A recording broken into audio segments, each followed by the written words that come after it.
Thank you, Honorable Western Pasaris. Your Excellency, first of all, let me take this opportunity to thank you most sincerely for the continuous support to this ministry. I know this is almost the third show you are officiating after Mombasa, Nyeri, and now we are in this international show of Nairobi. We thank you for that because you are really given us a step ahead in terms of promoting food security in this country, because this is the key events which we celebrate as a ministry, where we meet with farmers, we meet with exhibitors, we meet with our key partners, and also our innovators to showcase what exists in the space of agriculture, so that as a ministry, we can step up the innovation which are existing in various spaces. Your Excellency, I take this opportunity to welcome you and everyone gathered here for the much anticipated 2024 Nairobi International Trade Fair.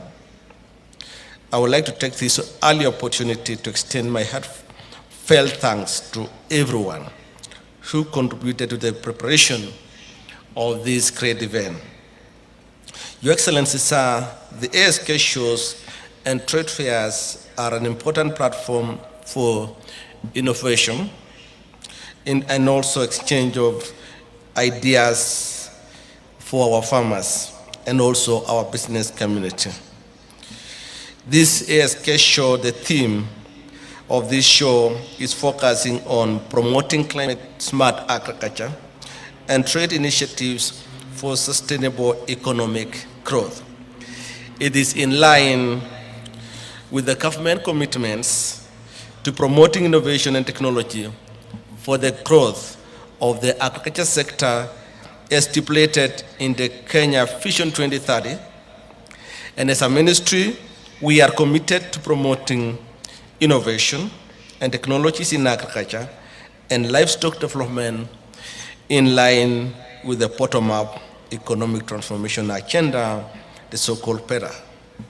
Your Excellency, in the past, we faced challenges such as high input cost, climate change, prolonged droughts, floods, and limited access to financial services, but have made significant strides to our continued support to the sector of agriculture. Notably, the fertilizer subsidy program, Your Excellency, has driven a 43% increase in maize production, with food insecure Kenyans declining from 1.9 million to 1 million people in 2024 through technology-driven innovations. Last week, sir, the smallholder tea farmers also benefited from the fertilizer program that has already started reaching the farmers through their factories conduit. We've managed to distribute so far 1 million bags of 50 kilograms of fertilizers to our tea farmers across the country, and we are anticipating phase 2 of it in the next 2 weeks of 1 million bags to completely address the issues affecting the tea farmers on matters to do with fertilizers. Your Excellency, sir, the ministry is focused on providing high quality, affordable services to small-scale farmers, which is key to agricultural transformation. To enhance service delivery, a digital farmer registration platform has been launched, and we have registered so far close to 6.45 million farmers, up from 1.3 million in the year 2022. This database supports access to subsidized inputs like fertilizers. Under the PETA plan, the ministry has prioritized value chains such as edible oils, rice, cotton, tea, coffee, beef, leather, and dairy. The notable achievements which the Ministry of Agriculture can articulate are the fertilizer distribution, which is worth Kenya shilling 32 billion, which has reached close to 6 million farmers. There is also expansion in rice production, aiming for self-sufficient by 2030. There is also tea export volume growth, which has grown by 16% in 2023 earnings. And also, it has also boosted earnings from Kenya shilling 180 billion to now Kenya shilling close to 200 billion TCR. The coffee reforms are enhancing productivity, are targeting the increased productivity from 2 kilograms by tree or by bush to 10 kilos per bush by 2027. We have also planned to roll out the edible oil promotion projects targeting to reduce the importation of edible oil from the current close to over 160 billion by year to less than 80 billion by year by 2027, which is half in our target. The sugar industry, Your Excellency, we are happy to report a lot of progress. And as we talk, Your Excellency, we have managed to pay our sugar farmers their arrears, which was close to 1.7 billion. And now we are in the process of paying the arrears for the employees and a program to roll out 27 new cane varieties with high yielding so that our sugar farmers can benefit from this new variety, which can also assist farmers in addressing issues to do with challenges to do with climate change, as well as give them high production.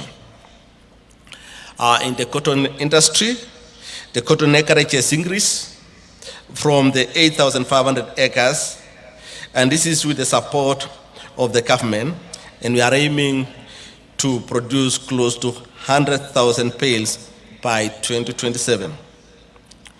There's also the boost in the leather industry, with the government aims to increase incomes and job creation and footwear production through initiatives like the current Kenya Leather Industrial Park, which is ongoing. In the dairy sector, Your Excellency, efforts are focused on increasing milk production and processed milk exports, while in red meat, export volumes have seen significantly growth. The government is also implementing breed improvement and vaccination programs and putting up legislative reforms to modernize the livestock sector, as supported by the training institutions and the livestock. And this initiative, Your Excellency, will enhance productivity, will also create jobs and support our economy in terms of growth, which agriculture plays the pillar and the foundation for our economy. Your Excellency, sir, as you are aware, the national government, in collaboration with the county governments, is establishing commodity aggregation and industrial parks in each of the 47 counties, and the programs are ongoing.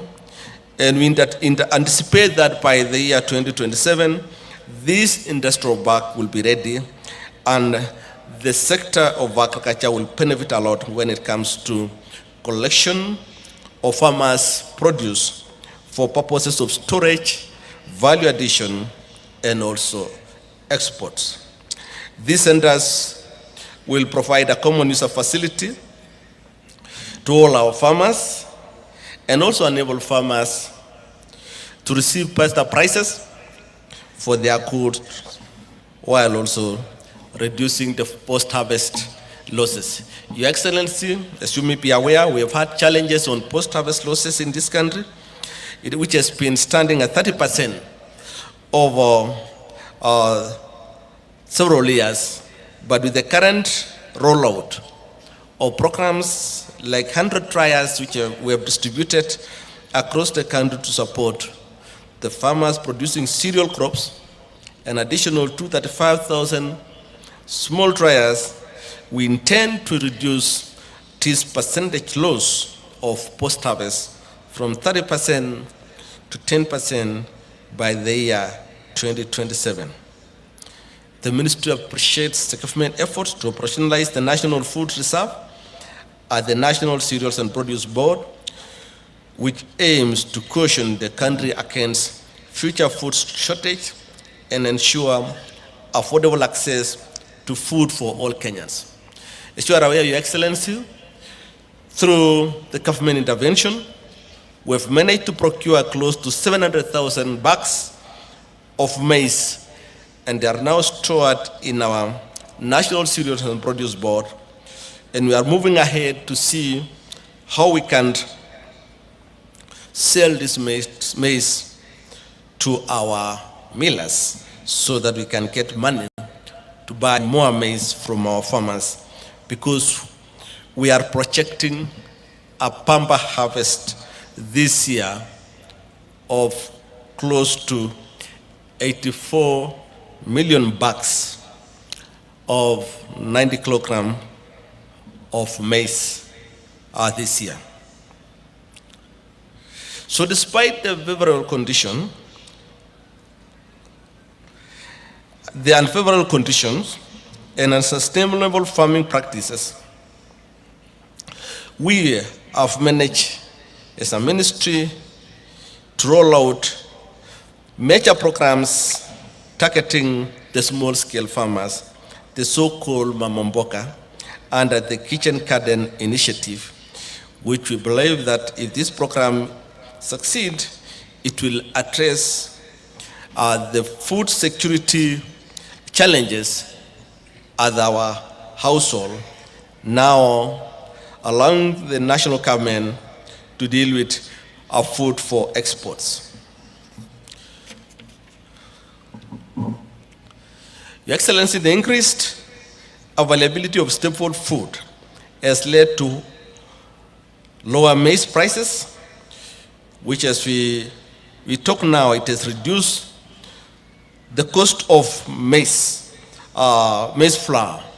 The 2 kilogram has reduced from the 250 Kenya shilling per 2 kilograms to now 120 Kenya shilling per 2 kilogram by in September 2024. This drastic decrease, which has also improved the cost of living, enhanced the cost of living, is attributed to the fertilizer subsidy, better rain, and also good practice by our farmers. In conclusion, Your Excellency, scaling up sustainable agricultural practice is crucial, particularly in supporting smallholder farmers, especially youth and women, who apply a significant role in food production. Engaging youth in agriculture is also important in terms of employment at the same time, ensuring that this strong and extra energy is channeled to the right use. And we believe that agriculture being the main employer at our rural areas, our youth with the mechanization will have an added advantage when it comes to farming. Your Excellency, with those few remarks, it is now my humble duty